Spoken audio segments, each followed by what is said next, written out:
Yes, correct.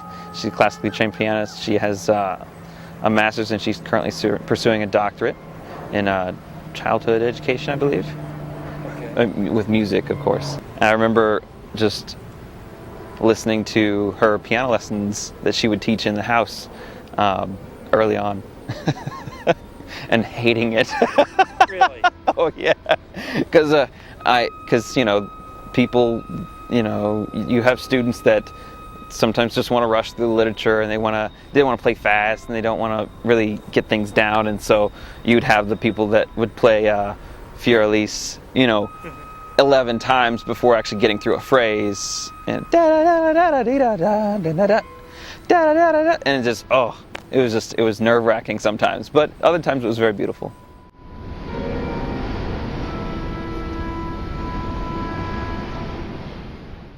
In college, I initially wanted to be a music education major by the advice of friends, saying you need to have a fallback plan because music is hard, it's not going to work out, and eventually I realized that my heart was not in that place.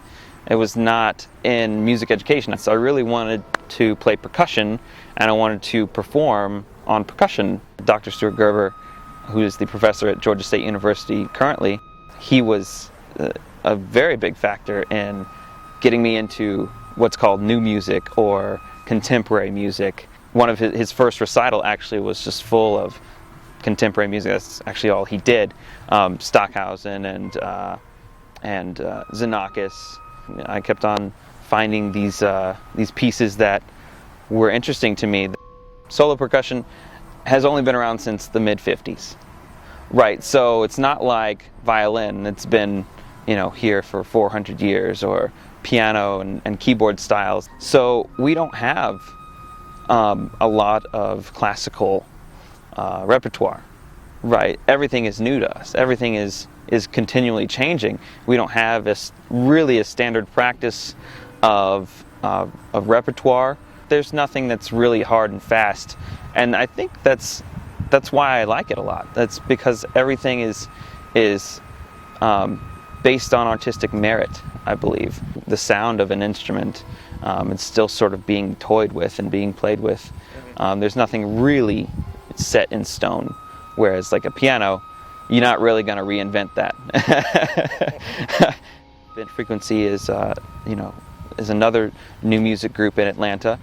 Bent Frequency started, and they would present new music concerts. I would go to these concerts, and it really excited me. It was exciting to see concerts where all these new ideas were being brought into play, and it wasn't just about the chord motion and the tones, the scale degrees or anything like that I believe that tonality is based on. There was more at play. So I saw a few of those shows, and it really inspired me, and I've always been one to enjoy experimenting with something and seeing what it's really made of, and not sort of go the mainstream. So going through college really solidified that I was more interested in creating something new rather than rehashing a Beethoven symphony or doing something that had been done before hundreds of times.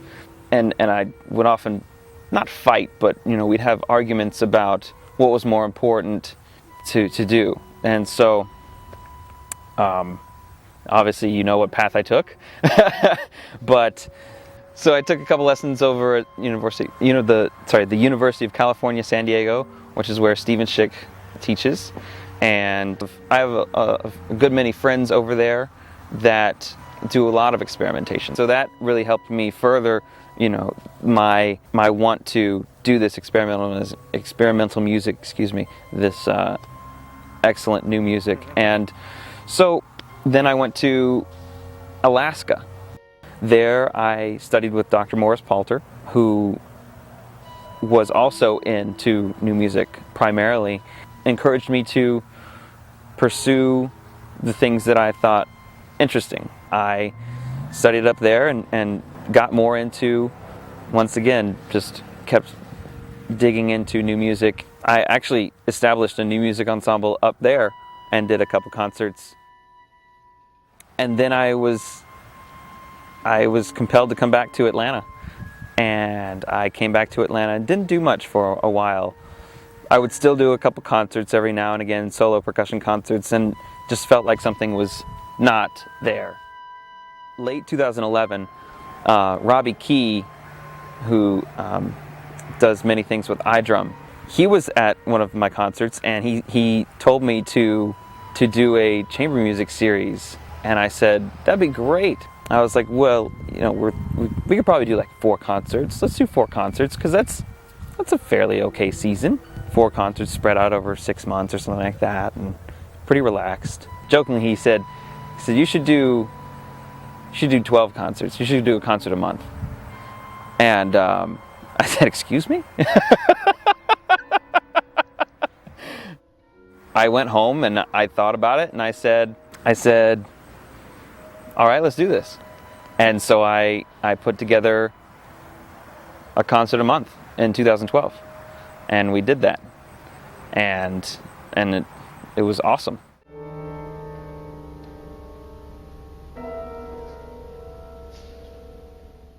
Well, I would like to say that I perform for myself. I think in the moment of it, if it's more of a solo thing, then yes, I perform for myself. I like to curate these concerts in thinking about what hasn't been seen here, what hasn't been experienced. So like in June, we did Vexations, a 24-hour concert, which had never been done in Atlanta. We got so much warmth and love from people. They thought it was such an excellent experience, and it was for us too, for the performers as well.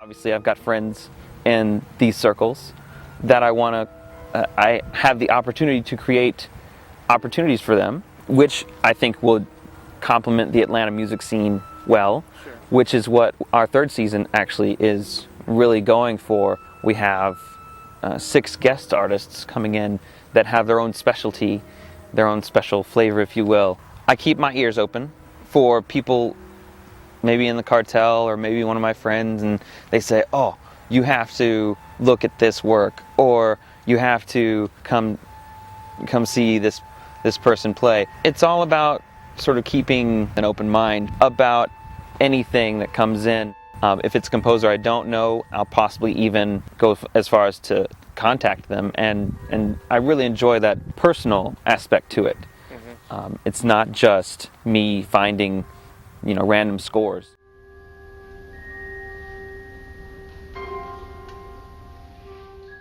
That is an interesting concept that I have not come in contact with before, that emotions are associated with music that maybe just aren't there in the music itself. I think it's a little bit of both. We as humans associate everything. There's no experience that's singular in our existence, ever. And maybe there is that with a lot of new music as well, whereas without tonal cues, you still get a very visceral feeling a lot of the time from the music. Yeah. We want to be involved. We don't want to just take the back seat and just listen sort of complacently. A barrier with new music sometimes, people have to learn how to listen in different ways. They have to learn they can't just listen for the 5-1, which many people don't even understand what that is, the 5 chord to the 1 chord, yeah. Meaning the end of the piece. But if you do present a symphony, maybe the last movement of whatever one, probably Mozart will do, and he'll go 5-1, 5-1, 5-1, and then the final one, and then they understand that's the end, and it's been sort of assimilated into our brains a little bit. We've sort of been hardwired as people that listen to Western music, or even people that listen to other types of music, they're hardwired to hear this just clearly, and they can pick out these things already.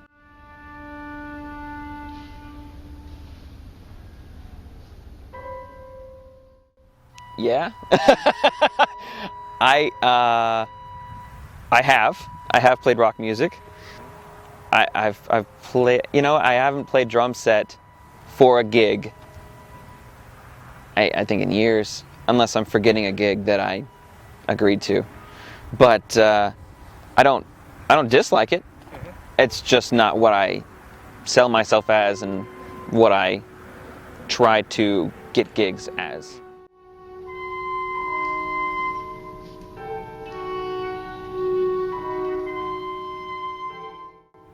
There are pieces that require, give and take with who's going to cue this, who's going to cue that. A lot of the time, I think because I have not the most knowledge, but maybe the most intimate knowledge of the piece, a lot of the time I know the piece and I know how I want it to go, then I'll sort of push it in that direction. But I always feel that I'm open to people in the ensemble saying, well, this doesn't work for me, let's try it this way. And so we try it that way, and if that works, then we'll adopt that. It is a very give and take process. So yeah, generally it's give and take, with me sort of pushing it in a certain direction.